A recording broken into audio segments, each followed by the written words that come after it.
Hello guys, welcome back. तो आज के वीडियो में आपका स्वागत है। लेकिन उससे पहले भाई लोग जो इतना सपोर्ट दिखा रहे हो उसके लिए भाई थैंक्स। और भाई बिना कुछ कहे भाई चैनल को सब्सक्राइब, वीडियो को लाइक जरूर कर लो। तो शुरू करते हैं। तो भाई आपने पिछले चैप्टर में देखा था कि जो भाई मैसिव सा गेट था भाई उसके अंदर से भाई निकलते हैं भाई शैडो सोल्जर्स। उसी में से भाई एक खतरनाक सा निकलता है सोल्जर जिसका भाई ऑरा ही अलग होता है सबसे। तो भाई ये सब सीन देख के जो भाई लो लेवल हंटर्स रहते हैं वो भाई कहने लगते हैं कि सभी लोग हमला करो। और भाई कुछ हंटर्स रहते हैं वो भाई फाइट करने के लिए तैयार होते हैं। और भाई कुछ हंटर्स रहते हैं वो भाई ये सब देख के कुछ ज्यादा ही हैरान होते हैं, कोई भी अपनी जगह से नहीं हिलेगा। और भाई ये कहा होता है जिन्होंने। और भाई इसको सुनने के बाद भाई कुछ हंटर्स रहते हैं वो भाई कह रहे होते हैं कि क्यों क्यों तुम हमें क्यों रोक रहे हो, क्या अटैक ना करें। और भाई यहाँ पर चेयरमैन हुजिनचुल रहता है, वो भी भाई कह रहा होता है हमारी जिनों से कि हंटर संग भाई आप ऐसा क्यों कर रहे हैं। सब कुछ ठीक है चेयरमैन, आपको फिक्र करने की कोई जरूरत नहीं। और उसके बाद भाई हम एक अलग ही शैडो सोल्जर को देखते हैं जिसका भाई ऑरा सबसे अलग होता है बाकी सोल्जर से। और भाई जो चोयोंग रहता है वो भाई ये सब देख के भाई हमारे जिनों के बारे में मन में सोच रहा होता है कि आखिर में ये क्या सोच रहा है, क्या हंटर संग डेमोनिक बीस्ट की इतनी बड़ी संख्या के सैनिक को अकेले ही हराना चाहता है, वो भी जमीन पर। उसके बाद में भाई जो जिनू रहता है वो भाई कुछ देर खड़ा रहता है, फिर भाई वो चल पड़ता है। और भाई हम यहाँ पर देखते हैं भाई शैडो सोल्जर्स को। उसमें भाई कुछ रूलर्स भी रहते हैं जिनको भाई एशबॉर्न ने शैडो सोल्जर में तब्दील कर लिया होता है।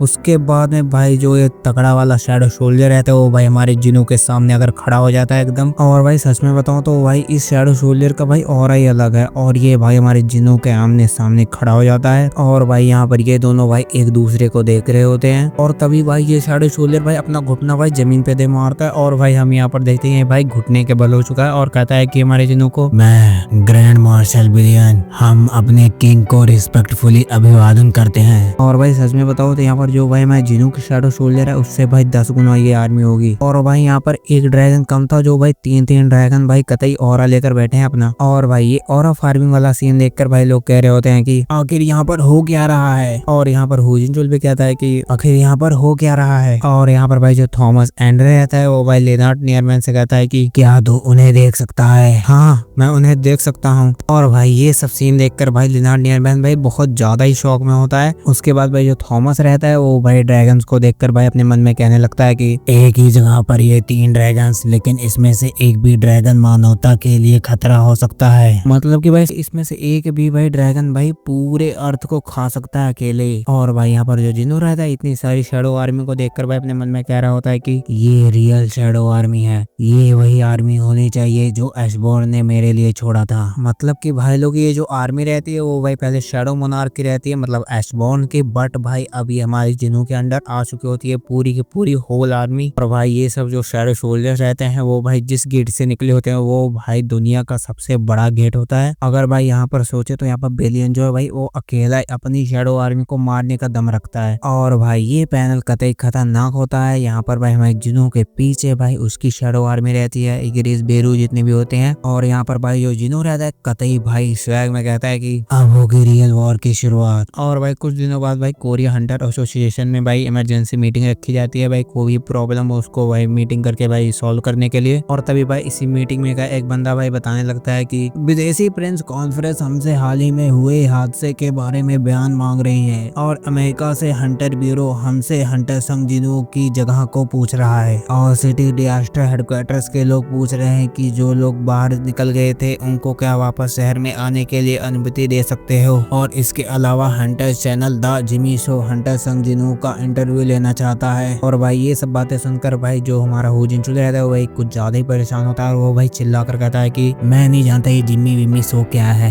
लेकिन अगर उसे हंटर संग जिनू का इंटरव्यू लेना है तो उसे खुद ही ढूंढना होगा। और उसके बाद यहाँ पर एक बंदा रहता है वो भाई कहता है हमारे हुजिनचुल को कि इस गेट से जिनू की शैडो आर्मी को ही आना था। तो यहाँ पर जो हमारा हुजिनचुल रहता है वो भाई कहता है कि तो तुम मुझसे कहना चाहते हो कि उस गेट से शैडो आर्मी को नहीं आना चाहिए था। नहीं नहीं, मेरा मतलब ये नहीं था। उसके बाद भाई जो हुजिनचुल रहता है वो कहता है कि ये बकवास इंटरव्यू के सवालों के जवाब देने के बजाय अगर हमें मरे हंटर्स के घर के यहाँ से फोन आता तो सही रहता। और भाई इतना कहने के बाद हुजिनचुल जो रहता है वो भाई अपने मन में कहने लगता है कि लाखों राक्षसी जानवर उस भारी गेट से बाहर निकले और हंटर संग जिनू की शैडो आर्मी में शामिल हो गए, और किसने सोचा था कि कभी ऐसा होगा। और इतना सोचने के बाद भाई हुजिनचुल भाई कहता है कि मैं अच्छी तरह से जानता हूँ कि हंटर संग जिनों के इस तरह गायब हो जाने से सभी लोग बहुत ज्यादा कंफ्यूज हैं, लेकिन यह पहली बार नहीं है। हमें इसकी आदत डालनी होगी। अगर हमें हंटर एसोसिएशन के रूप में हंटर संग जिनों की भावनाओं को नहीं समझ सकते तो कौन समझेगा। और भाई इसी में से एक और बंदा रहता है, वो भाई कहता है कि मुझे माफ कर दीजिए चेयरमैन, मैं गलत था। और यहीं पर भाई ये मीटिंग खत्म होती है और यहाँ पर भाई जो हुजिन सुलैद है वो भाई थोड़ा रिलैक्स होता है और भाई सोच रहा होता है कि मैं आश्चर्य में हूँ कि हंटर संग जिनों इस समय क्या कर रहा होगा। और भाई हम यहाँ पर अपने जिनों को देखते हैं जो भाई टस के हाथ पर खड़ा होता है। और भाई हम यहाँ पर देखते हैं अपने जिनों को कि उसने भाई अपनी आर्मी को भाई 2 टुकड़ों में बांट दिया होता है। और उसके बाद में भाई जो बिलियन रहता है वो भाई हमारे जिनों से कहता है कि आर्मी को 2 भागों में बांटकर युद्ध के लिए प्रैक्टिस करना, मैंने इस तरह की ट्रेनिंग के बारे में कभी नहीं सोचा था। और भाई यहाँ पर जो जिनू रहता है वो भाई कहता है कि आखिरकार वह मर नहीं सकते।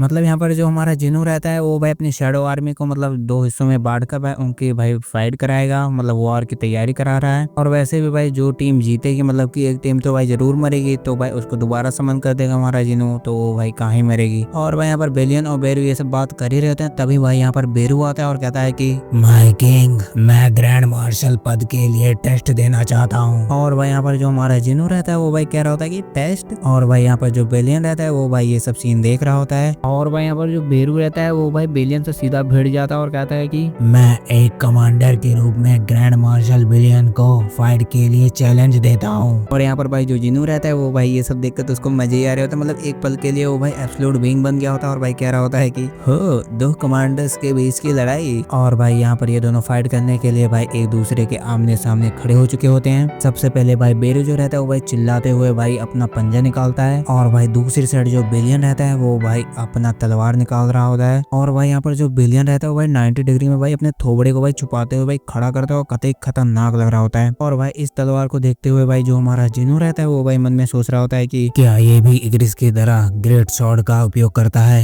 नहीं, इग्रिस की तुलना में एक बिलियन की तलवार और उसकी साइज बहुत बड़ी है, उनकी स्पेशलिटी स्पीड के बजाय ताकत होगी। और भाई यहाँ पर जो बेरू रहता है वो भाई बिलियन के ऊपर अटैक कर देता है। इस कंडीशन में बेरू के जीतने की संभावना हो सकती है। और भाई यहाँ पर जो बिलियन रहता है वो भाई कुछ देर देखता है और उसके बाद में वो भाई अपनी तलवार को भाई फटेरा बना देता है कतई, और भाई ये सांप बना दिया होता है। तो ये सब सीन देख के जो भाई हमारा जिनू रहता है वो भाई कुछ ज्यादा ही हैरान होता है। और भाई इन अटैकों से बचने के लिए भाई बेरू को कुछ ज्यादा ही मतलब मेहनत करनी पड़ रही होती है। और भाई यहाँ पर जो बेरू रहता है वो भाई उड़कर बचने की कोशिश करता है। और भाई यहाँ पर बिलियन जो रहता है वो भाई अपनी तलवार को अपनी तरफ खींचता है खूब कसकर। और भाई यहाँ पर भाई जो बेरू रहता है वो भाई उसके ट्रैप में फंस जाता है। और भाई यहाँ पर तो भाई हमारे बेरू का मुंह देखने वाला था। तो ये सब सिनेरियो देख के जो भाई हमारा जिनू रहता है वो भाई सोच रहा होता है कि क्या ये फाइट खत्म हो चुकी है। मैं बहुत ज्यादा हैरान हूँ कि उसने एक ही पल में बेरू को अटैक करने के लिए असक्षम कर दिया। बिलियन की रिफ्लेक्सेस मेरी उम्मीद से भी ज्यादा है। और हम यहाँ पर देखते हैं जो भाई बेरू रहता है वो भाई जंजीर में फंस चुका होता है। और भाई यहाँ पर जो जिनू रहता है वो भाई अभी भी सोच रहा होता है कि बिलियन का एवरी सिंगल अटैक पृथ्वी के निचले हिस्से को तहस नहस कर सकता है। और मुझे इसमें कोई शक नहीं है कि ये एक ग्रैंड मार्शल बिलियन है, लेकिन फिर भी उसे अपनी सतर्कता कम नहीं करनी चाहिए।